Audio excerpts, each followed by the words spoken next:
When I was 14, my dad slapped me and pushed me out of the house during a brutal snowstorm, telling me not to come back, his face twisted in a rage I'd never seen before, eyes bloodshot from the whiskey he'd been nursing all evening after another long shift at the factory where the layoffs were looming like storm clouds.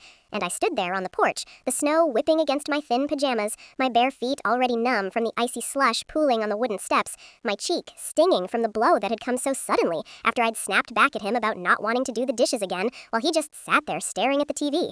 The argument escalating from nothing, from the usual tension that had been building since Mom left us 6 months earlier for that guy from her office, leaving me to pick up the pieces of our shattered routine, cooking frozen pizzas and folding laundry, while Dad retreated into silence, punctuated by these explosive outbursts. And in that moment, as he slammed the door behind me, the lock clicking with a finality that echoed in my chest, I felt the world tilt, the cold seeping into my bones like a promise of abandonment, my breath coming in shallow gasps as I pounded on the door, yelling, "Dad, please, it's freezing out here!" But there was no answer, just the howl of the wind and the distant hum of a snowplow somewhere down the street, and I huddled against the railing, tears freezing on my lashes, wondering if this was it, if I'd finally pushed him too far with my teenage defiance, my resentment bubbling over from all the nights I'd lain awake hearing him mutter curses at the empty side of the bed where Mom used to be. And as the minutes stretched into what felt like hours, my mind raced through the what-ifs. What if I froze to death out here in our quiet suburban neighborhood, or the houses were spaced just far enough apart that no one would hear my cries over the storm? What if he really meant it this time? His words, "get out and don't come back," ringing in my ears like a verdict. And I thought about Mom, how she'd packed her bags without a backward glance, leaving me with him, the man who'd once taught me to ride a bike in the driveway, but now seemed like a stranger, consumed by his own grief and anger. And the pain in my chest wasn't just from the cold, but from the realization that our family was broken beyond repair, that I was alone in this blizzard, my sneakers inside by the door where I'd kicked them off after school, homework scattered on the kitchen table unfinished because I'd been too busy avoiding his mood, and eventually, after what must have been 40 minutes, the door creaked open, and there he was, his shoulders slumped, the anger drained from his face, replaced by something like regret, though he didn't say sorry, just muttered, "Get inside before you catch your death." And I stumbled in, shivering uncontrollably, my teeth chattering as I peeled off my soaked clothes in the bathroom, the hot water from the shower doing little to thaw the ice in my heart. And that night, as I lay in bed, wrapped in every blanket I could find, staring at the ceiling while the storm raged outside, I couldn't shake the fear that had taken root, the betrayal of being cast out by the one person who was supposed to protect me. And in the quiet hours before dawn, I heard him pacing in the living room, the floorboards creaking under his weight, and part of me wanted to go to him, to bridge the gap, but the slap still burned on my skin, a barrier I couldn't cross, and I wondered if he'd ever see how much he'd hurt me, or if this was just the beginning of us drifting further apart, like Mom had, leaving me to navigate the wreckage alone. School the next day a blur of feigned normalcy, as I hid the red mark on my cheek with concealer I'd swiped from her abandoned makeup drawer, answering teachers' questions with mechanical nods, while inside I replayed the scene over and over, the push, the door slamming, the cold that had felt endless. And by evening, when he came home with takeout Chinese as some kind of olive branch, we ate in silence at the kitchen table, the fortune cookies unopened, their messages of hope feeling like lies. And as I cleared the plates without being asked, I caught him glancing at me with eyes that held a flicker of guilt, but he said nothing, and I said nothing, the unspoken wound festering between us, raw and unhealed. And in the days that followed, the house felt heavier, the air thick with what we couldn't say, me retreating to my room with homework and headphones to drown out the silence, him burying himself in work and the occasional beer, both of us tiptoeing around the memory of that night. But I knew deep down that something had shattered irreparably, a trust broken in the snow. And as winter dragged on with more storms blanketing our street in white, I started counting the years until I could leave, dreaming of college far away where no one would know our family secrets, where I wouldn't have to forgive or forget. But even then, in my angriest moments, a small part of me ached for the dad he'd been before, the one who'd read me bedtime stories and fixed my broken toys, wondering if he was hurting too, locked in his own storm of regret. But the pain was too fresh, too immediate to reach out, and so we existed in parallel, two survivors of the same loss, divided by that one unforgivable act. That first full night after the slap and the snowstorm felt like being trapped in a house that had suddenly become too small, the walls pressing in with every creak of the settling foundation, every gust rattling the windows like it wanted to remind me how easily I could be shut out again. I stayed in my room long after the hot shower had turned my skin pink and pruned, wrapped in the thickest hoodie I owned, the one Mom had bought me for my 13th birthday before she decided a new life in a condo 2 towns over was better than staying, and I kept the door locked, though I knew he wouldn't try to come in, not tonight, not with the shame still hanging on him like damp clothes. Downstairs, I could hear the muffled sounds of him moving through the living room, the television on low, some late-night news anchor droning about road closures and power outages, but he wasn't really watching. I pictured him sitting in the recliner that still smelled faintly of her perfume, elbows on his knees, staring at the carpet between his work boots, the same way he'd sat for weeks after she left. My phone buzzed on the nightstand, texts from friends asking why I'd ghosted group chat after school, a reminder from the school app about tomorrow's math quiz, but I didn't answer any of them. The idea of typing out normal teenage complaints felt obscene when my whole body still vibrated with the memory of being shoved into the cold, of his open palm connecting with my face so hard my ears rang. I kept replaying it in fragments, the smell of whiskey on his breath, the way his voice cracked on "Don't come back," the snowflakes melting into my eyelashes while I begged through the door. Around midnight, the house went quiet except for the furnace kicking on every 20 minutes, a mechanical heartbeat that did nothing to warm the space between us. I heard him climb the stairs slowly, pausing at the top like he was deciding whether to knock, then the soft click of his bedroom door instead. And something in me deflated. Not relief exactly, but exhaustion so deep it hurt to breathe. I lay on my side, facing the wall, knees pulled up, trying to make myself smaller, invisible, the way I'd learned to do whenever their fights used to escalate before she left. Tears came then, silent at first, then choking sobs I muffled into my pillow so he wouldn't hear, wouldn't think he had the right to comfort me. I hated him for the slap, hated him for the push, hated him most for the way he'd looked at me afterward, like he was seeing a stranger he didn't know how to fix. And I hated myself for still wanting, somewhere buried under the anger, for him to come in and say it was a mistake, that he'd never do it again, that we could go back to being the mismatched pair who survived her absence together. But he didn't come. Instead, sometime after 2, I heard the floorboards groan outside my door again, then the faint scrape of something being set down, my sneakers, still crusted with snow, and a glass of water on the little hall table we used for mail. He didn't knock, didn't speak, just left them there, like an offering he was too ashamed to hand me directly, and the small, stupid kindness of it cracked something open in my chest, letting fresh pain rush in. I waited until I was sure he'd gone back downstairs before I cracked the door, retrieved the glass and the shoes, closed and locked it again. The water was cold, untouched. I drank half of it anyway, the act feeling like surrender. Sleep came in fits, shallow and haunted by dreams of running through endless white, no house in sight, no door to pound on. When I woke before dawn, the storm had quieted to a soft, steady fall, the streetlights outside my window glowing fuzzy orange through the frost on the glass. My cheek was still tender when I touched it, a dull ache rather than fire, but the bruise would show tomorrow, purple, blooming under the skin, impossible to hide completely, even with concealer. I thought about calling Mom. Her number was still in my contacts, though we hadn't spoken in 3 weeks since she'd canceled our last scheduled coffee because things were hectic. But the idea of telling her felt like betraying him, like admitting our little life without her had failed so spectacularly. So I didn't call. Instead, I sat on the edge of my bed in the dark, listening to the house breathe around me, and felt the first real weight of what this night had done. It had drawn a line we couldn't undraw, a before and after that would color every conversation, every glance, every forced good morning from now on. Downstairs, the coffee maker gurgled. He was up already, probably because he hadn't slept either, and the smell drifted up, ordinary and cruel in its normalcy. I stayed where I was a while longer, letting the aroma pull at memories of Saturday mornings when he'd make pancakes and we'd eat them standing at the counter, laughing about nothing, before everything fractured. Eventually, I forced myself to stand, to pull on jeans and a long-sleeve shirt that covered most of the evidence, to open the door and step into the hallway. He was at the kitchen table when I came down, mug in both hands, staring into the black liquid like it held answers. Our eyes met for half a second, his red-rimmed, mine swollen, then we both looked away. "There's cereal," he said, voice rough from lack of use. "Or toast." I nodded, took the box of Cheerios from the cabinet, poured some into a bowl without milk because my stomach was a clenched fist. We ate in silence, spoons clinking, the clock on the microwave ticking toward the time I'd have to leave for the bus. When I stood to rinse the bowl, he spoke again, quieter.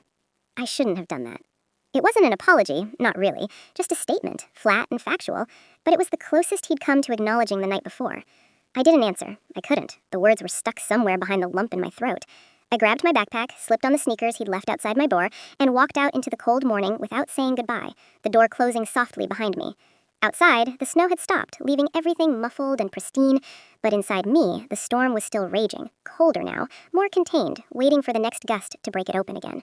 The next few days blurred into a careful choreography of avoidance and protection, the kind you learn instinctively when the house feels like it's holding its breath, waiting for the next crack to split everything open again. I woke each morning with a bruise on my cheek already fading to a sickly yellow-green shadow that I covered with a thin layer of Mom's leftover foundation, the bottle still sitting on the bathroom shelf like she might walk back in any minute and ask why I was using her things. I'd stare at my reflection while the concealer dried, pressing my fingertips to the spot until it hurt less, telling myself it was nothing, just a mark, not proof that my father had crossed a line no parent is supposed to cross.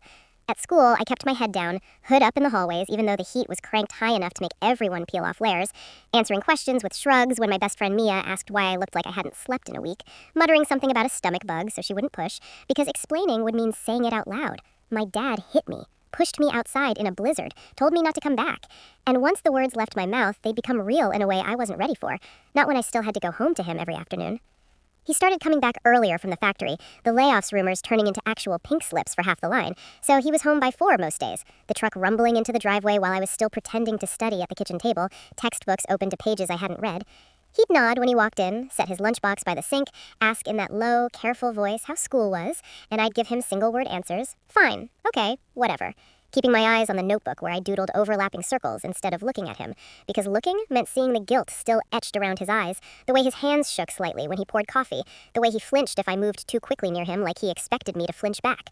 I didn't want his guilt. I wanted the slap never to have happened, but since that wasn't possible, I settled for distance, for rules I made up in my head.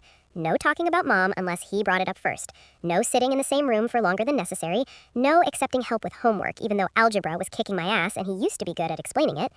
The real protection, though, was for the version of our family that still existed outside these walls. The one my grandparents asked about on Sunday calls. The one my teachers referenced when they said, "Tell your dad we miss seeing him at parent nights." The one I had to keep intact so no one would start asking questions that might lead to social services or court dates, or me being taken away to live with Mom and her new boyfriend in their beige apartment with the 2 perfect throw pillows. So when Grandma called that Thursday evening while he was in the shower, I answered on the second ring, voice bright and practiced. "Hey, Gran. Yeah, we're good. School's busy. Dad's working a lot, but he's okay. Just tired from the shifts." She clucked her tongue, asked if we were eating right, if the snow had messed up the pipes again, and I lied smoothly, said we'd made spaghetti last night and the pipes were fine, even though the sink was still leaking and we'd eaten frozen burritos in silence. When he came downstairs afterward, towel around his neck, hair damp and curling at the ends the way it used to when he'd chase me around the yard with the hose in summer, he paused at the bottom of the stairs, watching me hang up. "Your grandma?" he asked, and I nodded, already turning toward the stairs. "She says hi." He didn't press, just went to the fridge, pulled out a beer, cracked it open with a sound that made my shoulders tense. Later that night, after I'd finished the dishes he hadn't asked me to do, I found him in the living room with the TV off, phone in his hand, scrolling through something, probably old photos, the way he did sometimes when he thought I wasn't looking. I stopped in the doorway, arms crossed, the words I'd rehearsed in my head all day finally spilling out in a rush. "If you ever do that again, hit me, push me out, lock me out, I'm calling Mom, or the police, or someone. I'm not staying if it happens again." My voice cracked on the last word, but I held his gaze when he looked up, startled, the phone forgotten in his lap. He didn't speak right away. He just nodded once, slow, like the agreement cost him something physical. "I know," he said finally, voice rough. "It won't." No promises, no explanations, no tears, just those 2 words, heavy enough that I believed them, at least for tonight. I turned and went upstairs without another word, closed my door, leaned against it until my heartbeat slowed. Downstairs, I heard him stand, walk to the kitchen, pour the rest of the beer down the sink, the glug-glug of it going down the drain louder than it should have been in the quiet house, then the soft clink of the bottle in the recycling bin. It wasn't an apology, but it was something. The first small proof that he'd heard me, that the rules I'd set weren't just teenage bluster. I crawled into bed, pulled the covers over my head, and for the first time since the storm, I let myself cry without muffling it, let the sobs shake through me until they tapered into hiccups, because grief needed space too, and maybe, just maybe, we were both starting to make room for it. The next morning, he left a note on the counter before I woke. Simple handwriting, black ink. "Taking the day off. Doctor's appointment at 10. Home by noon. Text if you need anything." No signature, no heart, but the fact that he'd written it at all felt like a crack in the wall we'd built, letting a thin sliver of light through. I folded the note, tucked it into my backpack, and headed for the bus stop under a sky that was finally clearing, pale blue showing between the clouds, and for a second, I let myself imagine what noon might look like. Him home, me home, both of us in the same house without the air feeling poisoned. It wasn't hope yet, just the absence of dread, but it was enough to keep me walking forward, one foot in front of the other, through the melting slush towards whatever came next. By the following weekend, the house had settled into an uneasy truce, the kind where every door left ajar felt like a concession, and every shared glance carried the weight of unspoken negotiations. So when I told him Friday night over leftover lasagna that I needed space, "I'm going to Aunt Karen's for the weekend. She already said it's okay. I'll take the bus tomorrow morning," he didn't argue, didn't ask why, just nodded once and said, "Text me when you get there." His voice stripped of the defensiveness that had laced it all week, like he understood this wasn't punishment, but survival. I packed light, just my backpack with clothes, charger, the half-finished paperback I'd been pretending to read for days, and the small photo of Mom and me at the beach when I was 8 that I kept hidden in my sock drawer. I didn't tell him I was taking it, but when I came downstairs Saturday morning, he was already up, coffee brewing, a paper bag on the counter with 2 muffins from the bakery down the street, and a $20 bill folded neatly beside them.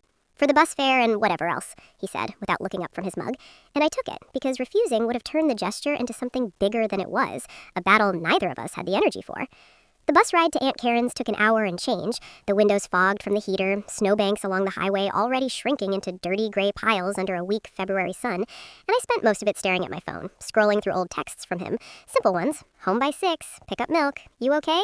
Trying to remember when they'd stopped feeling safe and started feeling like obligations. Aunt Karen met me at the station with her usual hug that smelled of lavender dryer sheets and the faint trace of cigarette smoke she swore she'd quit years ago. She didn't ask why I'd shown up unannounced, just took my bag and said, "Your room's the same as always. Sheets are clean." And that was enough to make my throat close up, because she knew without being told that something had broken at home. We spent the afternoon in her small kitchen, sunlight slanting across the linoleum while she chopped vegetables for soup, and I sat on a stool peeling carrots, the repetitive motion soothing in its mindlessness. She talked about ordinary things, her garden club meeting, the new neighbor's dog that barked at squirrels, the arthritis in her hip that made stairs harder, and I let the words wash over me without really listening, grateful for the noise that wasn't silence or shouting. When the soup was simmering, she finally asked, casual as if commenting on the weather, "How's your dad holding up?" I kept my eyes on the cutting board, the knife steady in my hand. "He's trying," I said, and it came out smaller than I meant. She nodded, stirred the pot, then set the spoon down and looked at me straight. "You don't have to protect him from me, kiddo, or from yourself." The words landed like stones in still water, rippling out until I couldn't pretend they hadn't touched the sore place inside. I told her then, not everything, not the exact sting of the slap or the terror of the snow against my bare feet, but enough. The argument, the push, the door locking, the way he'd left my shoes outside my room like an apology he couldn't voice. She listened without interrupting, her face tightening only once when I said he hit me, but she didn't gasp or reach for her phone to call anyone. She just waited until I finished, then pulled me into another hug, tighter this time, and whispered, "You did right coming here." That night, we watched old sitcom reruns on her couch, bowls of soup balanced on our knees, and when I started crying halfway through an episode, quiet, embarrassing tears she pretended not to notice at first, she muted the TV, handed me a tissue, and asked what I needed from him now, from us. I didn't have an answer ready, but the question stayed with me as I lay in the guest room later, the quilt heavy and comforting, streetlights filtering through the blinds in soft stripes. I thought about boundaries, the word I'd read in one of those self-help articles I'd Googled at 2 a.m. last week. Transparency, consistency, consequences. So Sunday morning, over pancakes, real ones, not the frozen kind we'd lived on, I told Aunt Karen I wanted rules when I went back. No more drinking when we argued, no more locking doors in anger, full access to my phone if he ever felt like checking it to prove I wasn't hiding anything, and therapy. Not couples, not family yet, just him seeing someone alone first, because I needed to know he was working on whatever had made him snap like that. She listened, wrote a few notes on a napkin like it was a grocery list, then said, "Those are fair. You tell him exactly like that, no softening it, and if he pushes back, you come right back here." When she drove me to the bus station that afternoon, she slipped an extra $50 into my hand, emergency money, keep it separate, and hugged me so hard my ribs ached. On the ride home, I texted him, "Bus leaves at 4, home around 5:30. We need to talk tonight. Serious rules. I'm not mad forever, but things have to change." He replied almost immediately, "I'll be here, I'll listen." No excuses, no deflection, just agreement, and it felt like the first real step across the chasm, small and trembling, but forward. When I walked through the front door that evening, the house smelled like spaghetti sauce, the table set for 2, candles lit, even though it wasn't a special occasion. He stood in the kitchen doorway, wiping his hands on a dish towel, eyes wary, but open. I dropped my backpack by the stairs, took a breath, and started laying out the rules one by one, voice steady despite the hammering in my chest. He didn't interrupt once. When I finished, he said, "Quiet, I'll make the appointment tomorrow, first available." Then he asked if I was hungry, and I said yes, and we sat down to eat. Not talking much, just forks against plates, the low hum of the refrigerator, the occasional clink of glasses. It wasn't forgiveness, not even close, but it was structure, a framework we could both stand inside without bleeding, and for the first time in weeks, the house felt like it might hold us both without collapsing. After dinner, I cleared the table while he did the dishes, our movements careful, synchronized in their caution, and when I headed upstairs, he called after me, "Thanks for coming home." I paused on the landing, didn't turn around, but I answered, "Yeah," and it was enough. For tonight, it was enough. The first therapy appointment came 2 weeks later, on a Tuesday afternoon, when the sky was the color of old dishwater and the last patches of snow had finally melted into muddy puddles along the curb. He'd booked it himself, showed me the confirmation email on his phone the night before, Dr. Elena Ramirez, licensed clinical psychologist, specializing in anger management and family trauma. First session, individual, 45 minutes, and asked if I wanted to come along or wait in the car. And I said I'd wait, because sitting in the same waiting room felt too close, too shared, when I still needed the distance to breathe. He left at 3:30 after making sure I had the house key and $20 for takeout if I got hungry, and when the front door closed behind him, I stood in the hallway listening to the truck engine fade down the street, then went straight to my room, shut the door, and opened my laptop to the college search tabs I'd been hiding from him. State schools 3 hours away, liberal arts colleges with good financial aid packages, anywhere that promised new air and new faces who didn't know the story of the slap in the snowstorm. I didn't apply yet, too soon, too final, but scrolling through campus photos and dorm room setups felt like building an escape hatch, a quiet rebellion against the uncertainty of whether he could really change. He came back at 4:45, earlier than I expected, carrying the faint smell of coffee and something sharper, like he'd been crying but wiped it away. He didn't offer details, just said, "It was okay, she's direct," and set a paper cup of hot chocolate from the cafe next door on the kitchen counter for me, the kind with whipped cream melting into a sad puddle because he'd forgotten I liked it plain now. I took it anyway, murmured thanks, and we moved around each other in the small space like planets in wary orbit. He started chopping onions for tacos, I set out plates, until the silence felt heavier than words. "I told her what happened," he said finally, back to me as he stirred the ground beef. "All of it. The drinking that night, the fight, hitting you, pushing you out. I didn't leave anything out." I froze, with a fork halfway to my mouth, the metal cold against my lip. "And?"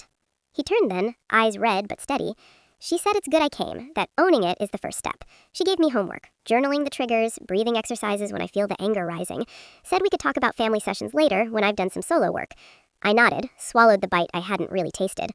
Okay. It wasn't much, but it was more than deflection, more than the mumbled, "it won't happen again," from before. That night I started my own small acts of vulnerability, tiny rebellions against the wall I'd built. I left my bedroom door cracked when I went to bed instead of locked, let the hallway light spill in a thin gold stripe across my floor.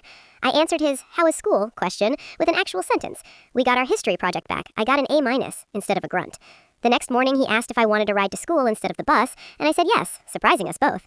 The 20-minute drive was mostly quiet, radio on low, playing some classic rock station he liked, but when a song came on that Mom used to sing along to badly in the kitchen, he reached to change it, fingers hovering, then left it, and I didn't ask him to turn it off either. We just let the memory sit between us like a passenger who didn't need to speak. Over the next 10 days, the small gestures accumulated like snowflakes that don't seem like much until they blanket everything. Him texting me during lunch to say he'd picked up my favorite yogurt from the store because it was on sale, me leaving a sticky note on the fridge, "Thanks for the ride yesterday," instead of saying it out loud where it might crack my voice. I started journaling too, not because anyone told me to, but because the words needed somewhere to go. I wrote about the fear that still woke me at 3 a.m. sometimes, convinced I'd hear the door lock again, about the guilt that crept in when I caught myself laughing at something he said, like betrayal of my own pain. One evening after dinner, real dinner, chicken and rice he'd followed a recipe for from his phone, I stayed at the table while he cleared plates, and when he came back I said, "I'm scared you'll stop going to therapy." He sat down across from me, elbows on the wood, hands clasped so tight the knuckles went white. "I'm scared of that too," he admitted, voice low, "but I'm going back Thursday, same time, and I'll keep going until it doesn't feel like I'm drowning every time I think about that night." It was the first time he'd named it directly without flinching, and something in my chest loosened, not all the way, but enough to take a full breath. I reached across the table, not to hold his hand, not yet, just to rest my fingers near his, close enough that if either of us moved an inch, we'd touch. He didn't move away. We sat like that for maybe 2 minutes, the kitchen clock ticking, the dishwasher humming to life, until the silence felt heavier than words. "I'm gonna do homework," I said finally, standing up, and he nodded, said, "Night, kid," the old nickname slipping out soft, unforced. Upstairs, I opened my laptop again, but this time I closed the college tabs and opened a blank document titled Rules for Us. Added a new one at the bottom. "We talk when it's hard, even if it's only a little." I saved it, closed the lid, and for the first time in months, fell asleep without checking that the front door was unlocked, without imagining myself running out into the cold. It wasn't trust yet, just the fragile beginning of believing it might be possible someday, and that was enough to carry me through the next quiet night, the house settling around us both like it was finally learning how to hold us without breaking. The joint session arrived on a Thursday in late March when the first real warmth of spring had finally pushed through, crocuses shoving up along the cracked sidewalk outside the therapist's office building, their purple heads stubborn against the lingering chill, and I sat in the passenger seat of his truck, feeling the leather warm under my thighs, while he parked in the lot behind the low brick professional building, engine idling for a long minute before he cut it and said, "Ready when you are." His voice steady, but quieter than usual, like he was saving breath for whatever came next. We'd agreed on this one session together. Dr. Ramirez had suggested it after his fourth individual appointment, saying it might help us practice naming things in the same room without the conversation exploding, and I'd spent the week before rehearsing sentences in my head while I walked home from school, dodging puddles and kids on scooters, words like, I still feel scared sometimes, and I need to know it won't happen again, looping until they felt less like accusations and more like facts I deserved to state. The waiting room smelled of lavender diffuser and old magazines. We sat on opposite ends of the L-shaped couch, me scrolling aimlessly on my phone, him flipping through a parenting quarterly he didn't seem to read, until the door opened and Dr. Ramirez, mid-40s, dark hair pulled back, calm eyes behind rimless glasses, called us in. The office was small, but not cramped. 2 armchairs facing a love seat, a box of tissues on the side table, sunlight slanting through half-open blinds and pale bars across the carpet. She asked us to sit wherever felt comfortable. I took the love seat alone, he chose the armchair closest to the window, and she settled into the other chair with her notepad on her lap, pen uncapped but resting. We'll go slow, she said. No one has to say everything today. The goal is just to be in the same space and hear each other. She looked at him first. You've been working hard individually. What feels important to bring into the room today? He cleared his throat, rubbed his palms on his jeans. That night in February, the snowstorm. I hit her. I pushed her outside and locked the door. I told her not to come back. The words came out flat, rehearsed, but his voice cracked on the last syllable, and he looked at me then, not at the floor, not at the wall, straight at me. I've replayed it every day since. I see your face, the shock, the way you stood there in pajamas begging to come in. I hate that I did that to you. I hate that I was so lost in my own anger and grief that I hurt the one person left who still needed me. My throat closed. I hadn't expected him to start there, so raw, so specific. Dr. Ramirez nodded, turned to me. How does it feel to hear him say that? I stared at my hands, nails bitten short, the half-moon cuticle still ragged. It hurts, I said finally, because it's true, and because part of me still can't believe he did it. But hearing him say it out loud, it's the first time it feels like he really sees what it did to me, not just that he regrets it. She waited, giving the silence room. I kept going, voice thin but steady. I'm scared it'll happen again, when he's mad or drunk or missing Mom. I'm scared I'll never feel safe in my own house. And I'm angry that I have to carry that fear now, that I'm the one who has to watch for signs he's slipping. He winced, but didn't look away. Dr. Ramirez asked him what the fear felt like from his side. He leaned forward, elbows on knees. Like I'm walking on glass. Every time we talk, I'm afraid one wrong word will break everything again. I'm afraid you'll leave, like your mom did, and I'll deserve it. I started drinking more after she left because it dulled the quiet, but that night it turned me into someone I don't recognize. I've been sober since the day after, not a drop, and I'm learning what sets me off, feeling useless at work, thinking about how I couldn't keep the family together. I'm trying to catch it before it catches me. The room felt smaller then, the air thicker with everything we'd both been holding alone. Dr. Ramirez guided us through naming deeper layers. My fear of abandonment layered over Mom's leaving, his shame at failing as a husband and now as a father, the way grief had twisted into rage because it was easier than sadness. At one point, she asked if we could try something small, sitting closer, maybe, touching hands if it felt okay. I hesitated, heart thudding, then slid to the end of the love seat nearest his chair. He extended his hand slowly, palm up on the armrest between us, an invitation, not a demand. I looked at it, calloused from years at the factory, a small scar across the knuckle from some long-ago accident, and after a beat, I placed my fingers on his, not clasping, just resting, skin to skin. His hand trembled once, then steadied. We stayed like that while Dr. Ramirez spoke softly about trust as a muscle that atrophies without use, but can rebuild with small, consistent reps. When the session ended, she gave us homework. One honest check-in each day. No more than 5 minutes. Could be over dinner or in the car. Just one thing each person felt that day, about the other or about themselves. As we walked to the truck, the spring air felt sharper, cleaner. He unlocked the doors, paused before starting the engine. Thank you for coming in there with me, he said. I buckled my seatbelt, looked out at the crocuses bending in the breeze. I didn't hate it, I answered, which was as close to, I'm glad we did it, as I could get. He drove us home in quiet, the radio off, and when we pulled into the driveway, he didn't turn the key right away. Instead, he reached over, not to hug, not to push boundaries, just rested his hand on the console between us, open again. I didn't take it, but I didn't move my hand away, either. Inside, we made grilled cheese and tomato soup, the kind Mom used to make on rainy days, and while the bread sizzled, he told me about one of the breathing exercises Dr. Ramirez had taught him, demonstrated it right there at the stove. 4 counts in, hold 4, out 4. And I watched without mocking, even tried it once when the edges of my chest started to tighten. After dinner, we sat on the couch for the mandated check-in. He said he felt hopeful today, scared but hopeful, and I said I felt tired but less alone. Then we watched half an episode of some old sitcom we both used to like, not touching, not talking much, just sharing the same cushions, the same screen, the same slow exhale of a house that was beginning to remember how to feel like home. When I went upstairs, I left my door open a few inches, hallway light spilling in, and for the first time in months, I fell asleep without checking the lock, without bracing for the sound of footsteps that might mean trouble. It wasn't fixed, not even close. The scar on my cheek had faded, but the memory hadn't. But the space between us had grown a little softer, a little wider, room enough for two people to stand in it without bleeding.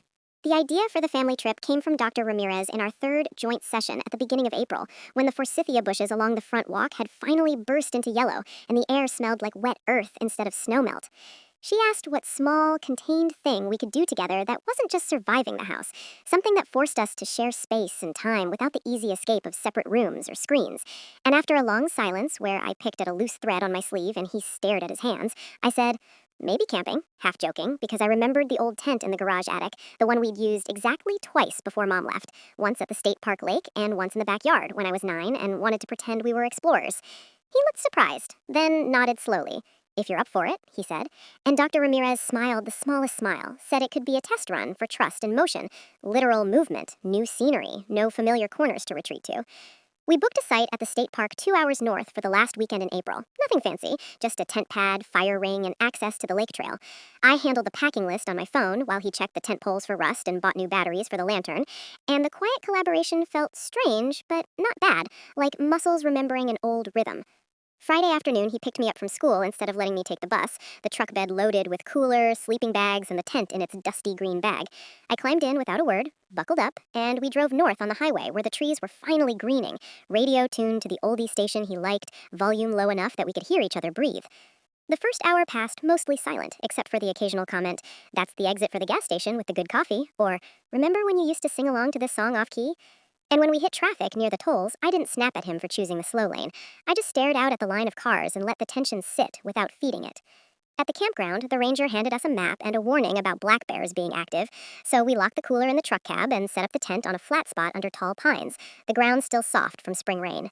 He let me stake the corners while he strung the rainfly, our movements careful not to bump elbows, and when the tent stood complete, orange nylon glowing in the late afternoon sun, I felt a flicker of something close to pride, not for the tent, but for us managing to build it together without argument.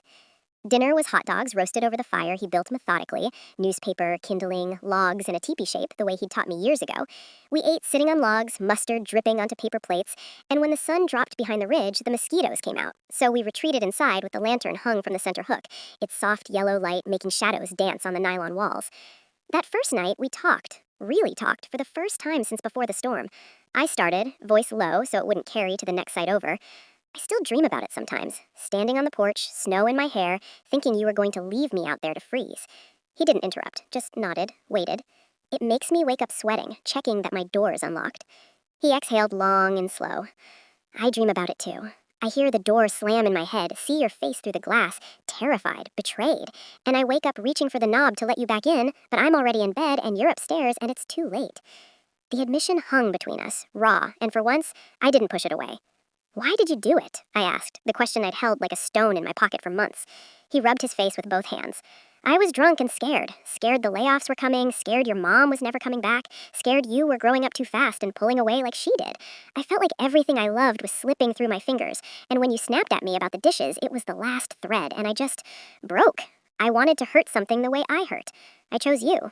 That's the part I can't forgive myself for." Tears came then, his first in front of me since the night he left my shoes outside my door. He didn't hide them, just let them fall onto the sleeping bag between his knees. I watched, chest tight, and after a minute, I reached over, slow, deliberate, and put my hand on his forearm, not squeezing, just resting there, feeling the warmth of his skin, the slight tremor. He covered my hand with his, tentative, like he was afraid I'd pull away. I didn't. We sat like that until the lantern dimmed, then crawled into our sleeping bags on opposite sides of the tent, close enough to hear each other breathe, but with space between. The next day, we hiked the lake trail, 3 miles of pine needles and rocky outcrops. The water's still too cold for swimming, but glittering under the sun. We didn't talk much, just pointed out a red-tailed hawk circling overhead, a deer track pressed into mud, the way the light filtered through new leaves. At the overlook, we sat on a flat boulder, shared a bag of trail mix, and I told him about the college applications I'd started filling out, 2 in-state, 1 farther away with a scholarship program, and he listened without flinching, asked real questions about majors and dorms instead of shutting down. On the way back to camp, it started to rain, soft at first, then harder, and we ran the last half-mile laughing, actual laughing, splashing through puddles, soaked by the time we ducked under the rainfly. Inside the tent, we stripped off wet layers, hung them to drip, and sat in sweatpants and hoodies eating cold sandwiches, the storm drumming on the nylon like it was trying to wash the last of the winter away. That night by the fire, rebuilt after the rain stopped, we roasted marshmallows, and when mine caught fire, he reached over to blow it out, our faces close in the glow, and I didn't flinch. Later, in the tent, I shifted my sleeping bag closer to his, not touching, but near enough that our shoulders would brush if either of us rolled over. I whispered into the dark, "I think I'm starting to forgive you. Not all the way, not yet, but I can see the path." He was quiet so long I thought he'd fallen asleep. Then his voice came soft. "That's more than I deserve right now. Thank you for saying it." Sunday morning, we packed up slow, folding the tent with the same care we'd used setting it up, drove home with the windows cracked to let the pine smell in, and when we pulled into the driveway, the house looked smaller, less threatening, like it had shrunk while we were gone. We unloaded in companionable quiet, and when everything was stowed, he turned to me in the garage. "I'm proud of you, for going, for talking, for letting me try again." I nodded, throat thick. "I'm proud of you too, for showing up." We didn't hug, not yet, but we stood there a moment longer than necessary, the space between us warm now instead of cold, scarred, but no longer bleeding. And when I went inside to shower off the campfire smoke, I left the bathroom door open a crack, steam curling out, a small signal that the walls were coming down 1 inch at a time. 1 year to the day after the snowstorm that changed everything, the house looked almost the same from the outside. Same faded blue siding, same crooked mailbox we never got around to straightening, same porch light that flickered when it rained. But inside, the air felt different, lighter, like the walls had finally exhaled after holding their breath for too long. It was a Saturday in February again, gray and damp, the kind of day that used to make him reach for a beer and me retreat to my room with headphones. But this morning, we were both up early without forcing it. He made coffee the way I liked it now, black with just a splash of oat milk he'd started buying because I mentioned it once, and I set out bowls for oatmeal, adding the cinnamon he pretended not to notice I still sprinkled on top even though I was too old for it. We didn't mark the anniversary with words at first. We just moved through the morning routine we'd rebuilt piece by piece, him checking the weather app while the oatmeal simmered, me scrolling college acceptance emails on my phone. 3 in-state yeses so far, 1 wait list I wasn't panicking about yet. The quiet punctuated by ordinary sounds, spoon against ceramic, the low hum of the refrigerator, his occasional humph when the forecast predicted more rain. Around 10, he cleared his throat over the kitchen table and said, casual as if suggesting we pick up milk, "Thought we could drive out to the lake today. Not the state park, too far for a day trip, just the little one 20 minutes east, the one with the walking path, if you want." I looked up from my screen, surprised not by the suggestion, but by how normal it felt to consider it. "Yeah," I said. "Okay."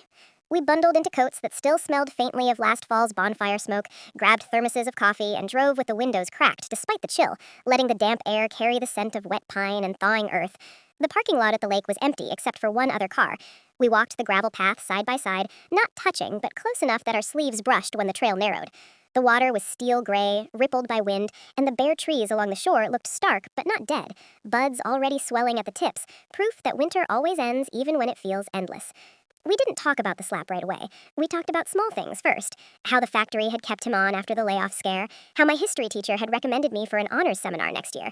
How Aunt Karen was coming for dinner next weekend and wanted to bring her famous lemon bars. Then, at the far end of the loop, where the path curved close to the water, he stopped, hands in pockets, staring at the lake like it held the script he needed. "I still think about that night," he said, quietly. "Not every day anymore, but enough. I wake up sometimes and check that your light's on upstairs, just to know you're still here." I nodded, throat tight. "I still check the front door lock before bed. Not because I'm afraid you'll lock me out again, but because habit, I guess. Proof that I can leave if I need to." He winced, but it was a soft wince now, the kind that acknowledged pain without drowning in it. "Fair," he said. "I don't blame you." We stood there a minute longer, wind tugging at our scarves. Then I spoke again. "I got into state. Full ride for the first year if I keep the GPA. I'm probably going." He turned to me then, eyes searching mine without panic. That's huge. I'm proud of you."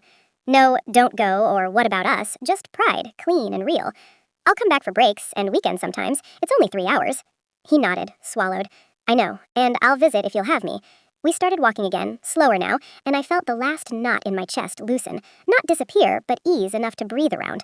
"I forgive you," I said, the words coming out steady, not rushed. "Not because it didn't hurt or because I forgot, but because you've spent a whole year showing me it won't happen again. Therapy every week, no drinking, talking when it's hard instead of shutting down. You chose different. That matters." He stopped walking, eyes glistening, but he didn't wipe them away. "Thank you," he whispered. "That's more than I ever thought I'd get." I reached over then, deliberate, no hesitation, and took his hand, lacing our fingers the way I used to when I was little and the parking lot felt too big to cross alone. His palm was warm, rough from work, familiar in a way that made my chest ache with something softer than pain. We walked the rest of the loop like that, hand in hand, not speaking much, just letting the contact say what words still stumbled over. Back home, we made grilled cheese and tomato soup, our ritual now, comfort food that no longer carried the ghost of Mom's absence quite so sharply, and ate at the kitchen table with the radio on low, some old playlist he'd made of songs we both liked. After, he cleared the plates while I loaded the dishwasher, our movements synchronized without effort, and when the kitchen was clean, he paused at the doorway to the living room. "Movie?" he asked. "Yeah," I said. "Something funny." We settled on the couch, not on opposite ends anymore, but closer, my feet tucked under a throw blanket, his arm along the backrest, not quite around my shoulders, but near enough that I could lean if I wanted. Halfway through the comedy, I did, head resting lightly against his upper arm, and he didn't tense, didn't pull away, just let his hand settle on my shoulder, thumb move once in a slow, absent circle, the smallest gesture of steady affection. When the credits rolled, the house was dark except for the TV glow, rain tapping the windows like it had that night a year ago, but this time the sound didn't feel threatening. I stood, stretched, said, "Night," and he answered, "Night, kid," voice rough with something like gratitude. Upstairs, I paused at my door, looked back down the hall where his light still shone under his bedroom door, and for the first time, I didn't feel the need to lock mine. I left it open a few inches, hallway light spilling across the floorboards in a warm stripe, and climbed into bed knowing that tomorrow would come without dread. Ordinary, imperfect, ours. The scar on my cheek had long faded to nothing visible, but the memory remained, a thin line under the skin that ached sometimes when the weather turned cold. Yet beside it had grown something stronger, not erasure, not fairy tale healing, but a bond reforged in small, hard-won pieces, therapy notes on the fridge, shared silences that didn't sting, hands that reached without fear of rejection. We weren't unbroken, but we were mending, and in the quiet of that February night, with rain washing the last of winter away, I let myself believe that mending was enough, that a family could be scarred and still whole, still worth staying for, still home.